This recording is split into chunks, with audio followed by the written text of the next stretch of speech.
အရေးပေါ်အကူအညီလိုနေပြီကောင်းကင်ပြူကြတော့မယ်တကယ်ကိုအရေးကြီးတဲ့ကိစ္စဖြစ်မှဖြစ်ရမယ်မဟုတ်ရင်အမရဲ့ဂိမ်းအကောင့်အားလုံးကိုဖျက်ပစ်လိုက်မှာနော်ကျမ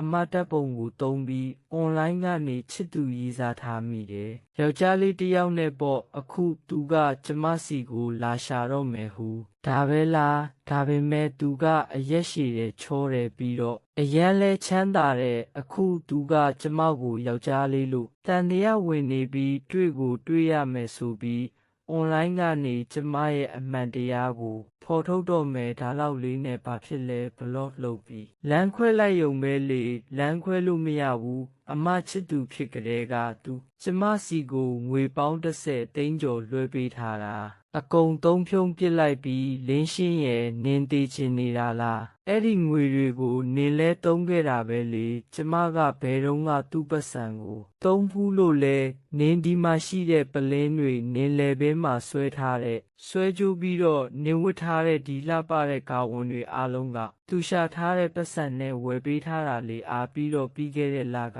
အဖွားရဲ့နှလုံးစတန့်ထဲတဲ့ခွဲစိတ်စရိတ်ကိုလည်းသူ့ပတ်စံနဲ့ပဲပေးချေခဲ့တာဒေါသထွက်ပြီးတေလူမျောပါဖြစ်နေတာကြောက်လွန်းလို့ပြန်အသက်ဝင်လာရတယ်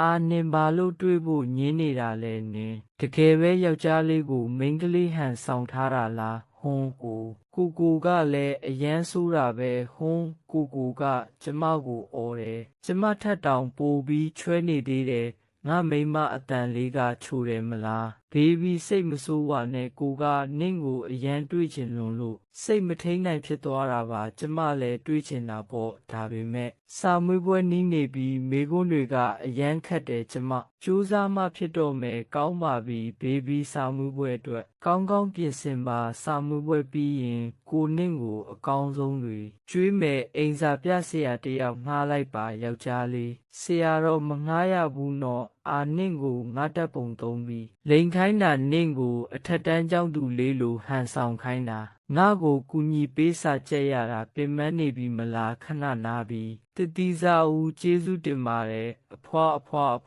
နောက်တစ်ခါအခန်းထဲဝင်ရင်တကားအရင်ခောက်လို့ရမလားအဖွာတောင်နင့်ကိုမပြောရသေးဘူးအိမ်မှာဘာလို့တကားတွေပိတ်ထားရတာလဲဟဲ့နင်တိတ်လေးချစ်သူရေးစားထားနေတာလားဘသူစီမှာအလိန်ခံရမလဲဆိုတာတတိထားဦးအဖွာကျမမဟုတ်ပါဘူးမဟုတ်ဘူးလားဒါဆိုနင့်ဖုန်းကိုပေးကြည့်စမ်းတစ်ချက်ပဲကြည့်မယ်နော်ဒါကအစ်စ်မြင့်လိမ်လည်မှုပုံစံပဲဒီလူကမြန်မာနိုင်ငံမြောက်ပိုင်းကလိမ်လည်သူတွေထဲမှာအတော်ဆုံးဖြစ်လိမ့်မယ်ဟဲ့ပြည်တွင်းမှာလိမ်လည်မှုတာစီရတခုရှိတယ်လို့ကြားတဲ့တငယ်ချင်းငါဒေါင်းလို့ဆွဲပေးမယ်သူကလိမ်တဲ့သူမဟုတ်ဘူးဟုတ်ပါပြီသူကလိမ်တဲ့သူမဟုတ်ပါဘူးသူသာလိမ်တဲ့သူဆိုရင်ငါတိုက်ရိုက်ထုတ်လွှင့်ပြီးတစ်တော်သီးစားပြမယ်